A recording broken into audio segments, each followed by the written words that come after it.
Hey everyone, welcome back to the channel. Today's story is one that will stay with you long after you finish watching it. It's the kind of story that starts with cruelty but ends with a lesson so powerful it restores your faith in humanity. So sit back and let me take you through what happened on a cold rainy afternoon in a small roadside diner where a young disabled girl sat, quietly eating her lunch, never imagining that within the next hour her entire life would change because of a group of unlikely heroes. Her name was Emily, a 16-year-old girl born with cerebral palsy. She walked slowly with a slight limp and used her left arm more sought than her right because her right hand tightened up whenever she was nervous. People who knew her quickly realized how bright and kind she was, but strangers often stared, some with curiosity, some with pity, and sadly some with cruelty. But Emily never let that stop her. That day she had come to the diner alone after school. Her mom was working a double shift and Emily didn't want to wait outside in the rain. So she decided to treat herself to a simple lunch. She loved the diner because the waitress, Linda, always treated her like any other customer. She didn't talk to her in that slow, pitying tone people often used. She spoke to her like a regular teen, like a friend, and that meant everything. When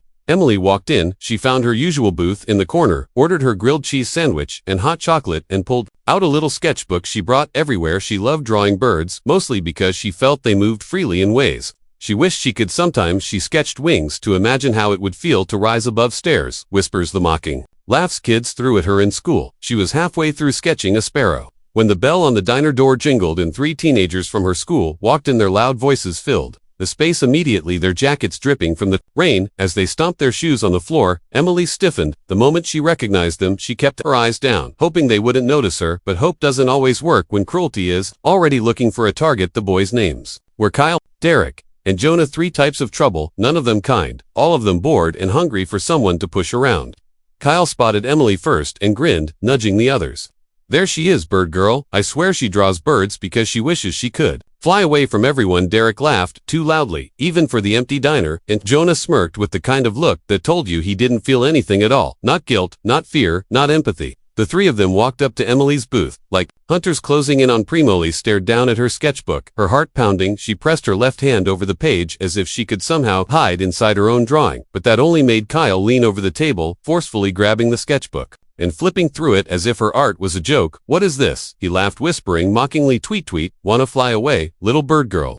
Derek snorted, look at her arm, man, it curls up like a claw. Maybe she really is part bird. And the boys laughed louder. Linda, the waitress, rushed over immediately, her voice firm. That's enough, take your food to go or leave right now. But bullies rarely listen the moment someone stands up to them. Kyle suddenly grabbed Emily's shoulder, rough enough to make her wince, and that was when Derek did something no one in the diner expected, something so cruel it made Linda gasp and Emily freeze. Derek slapped Emily across the cheek, the sound sharp enough to echo through the diner. Emily's head jerked too, the side tears stinging her eyes. As the boys burst into laughter, Linda shouted at them, ordering them out, threatening to call the police. The boys didn't care. They tossed a few coins on the table, mock bowing toward Emily before walking out into the rain, their laughter trailing behind them like a bad smell. Emily sat there silent, shaking her cheek, burning tears dripping onto the open sketchbook, where the drawing now had a smear from where her hand trembled. She whispered, I just wanted lunch. As Linda hugged her gently, promising she'd handle it, promising she'd tell the school, promising she wasn't alone. But promises don't erase pain.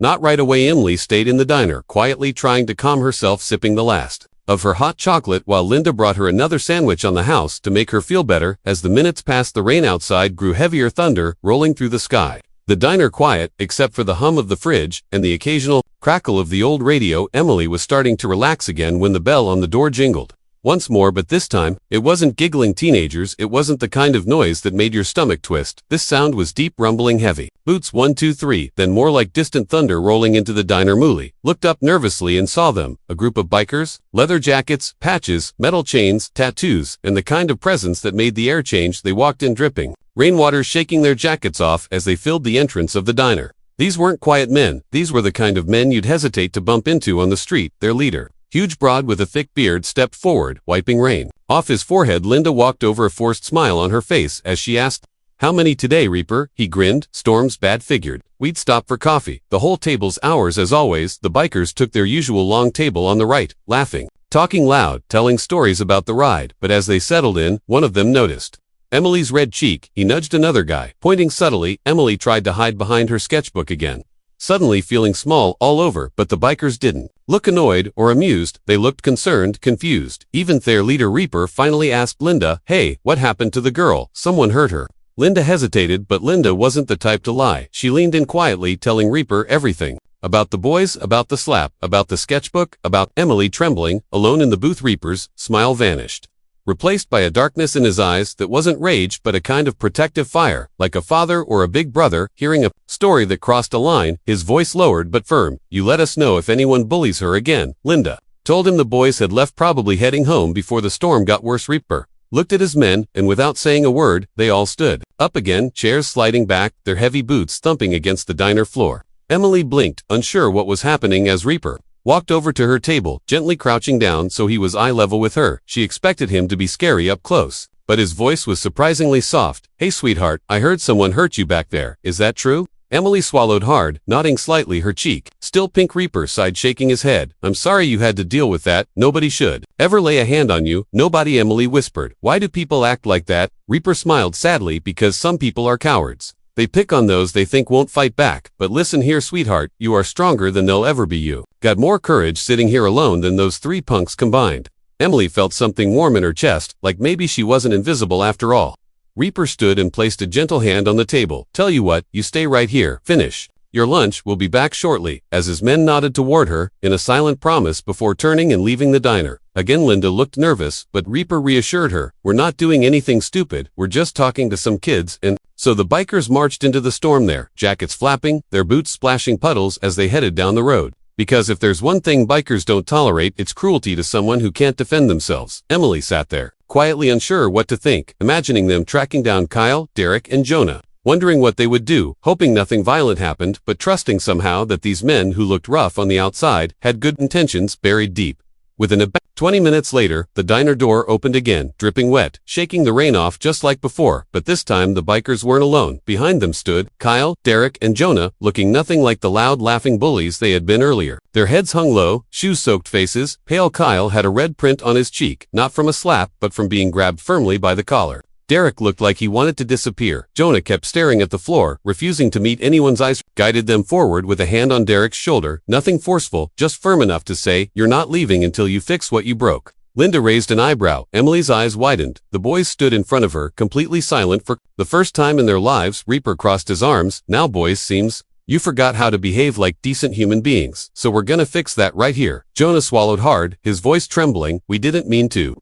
Derek whispered it was just a joke. Reaper leaned in. Does it look funny to you? Now, boys shook their heads slowly. Reaper nodded. Good. Now you're going to apologize properly. Kyle stepped forward, fidgeting, playing with the edge of his sleeve. I'm sorry, Emily. His voice cracked slightly. I shouldn't have touched your stuff. Shouldn't have said anything. Derek followed, his eyes watering. I'm sorry for hitting you. I don't know why I did it. I was being stupid. Jonah mumbled, sorry, to avoiding her gaze. Looked at them for a long moment, her hand still on her sketchbook. She didn't know what to say, because the part of her that was hurt wanted to yell, wanted to ask why, but the part of her that was brave, stronger than people realized, simply whispered, I forgive you, not because they deserved it, but because she deserved peace. Reaper gently tapped Kyle's shoulder. Now get home, and don't let us hear you bothered her again. The boys nodded, quickly rushing out into the rain, looking like they had seen ghosts, or at least a group of very determined bikers. Reaper returned to Emily, smiling softly. You did good, sweetheart. Some people never get the apology they're owed, but you got yours today. Emily nodded, smiling just a little. The bikers returned to their table, ordering coffee, pies, sandwiches, filling the diner with laughter again, but every few minutes, one of them glanced over at Emily just to make sure she was okay. One even asked if she wanted whipped cream on her hot chocolate. The next guy offered to fix a bent wheel on her backpack. The next told her she drew better than half the tattoo artists he knew. Emily felt something she hadn't felt in a long time, safe, seen, valued. Not because she was disabled, but because she was human. When Emily finally finished her meal and gathered her sketchbook, Reaper walked her to the door, holding it open. As rain poured outside, he placed a small biker patch on her palm. A tiny embroidered sparrow with wings spread. Don't let anyone tell you you can't fly, sweetheart. People like you soar much higher than the rest. Emily held the patch close, smiling through the rain as she whispered, thank you. Reaper grinned. Anytime, kiddo, anytime. The bikers watched her walk down the street under the awning, her steps slow but steady, stronger than before. Her cheek healed, but her heart changed forever. And from that day on, those three boys never bothered her again. Not in school, not in town, not anywhere. because the memory of a diner full of giants, watching them like disappointed older brothers, stayed in their minds for a long time. But the best part wasn't the apology or the fear placed into the bullies. It was the bond formed in that diner between a girl who felt small and a group of strangers who reminded her she wasn't alone. Heroes look different sometimes. They wear badges, sometimes uniforms, and sometimes leather jackets and heavy boots. Sometimes heroes ride motorcycles and drink black coffee and speak in rough voices, but always they show up exactly when you least expect them and exactly when you need them the most. And that's the story of how a quiet lunch turned into a moment of courage, an unexpected kindness, a story that proves that, even in a world full of cruel moments, humanity still shows up in the most surprising ways, sometimes on two wheels in the middle of a storm. Thank you all for watching. Don't forget to like, share, and subscribe if you want more powerful stories just like this one. Until next time, stay kind, stay brave, and take care of one another.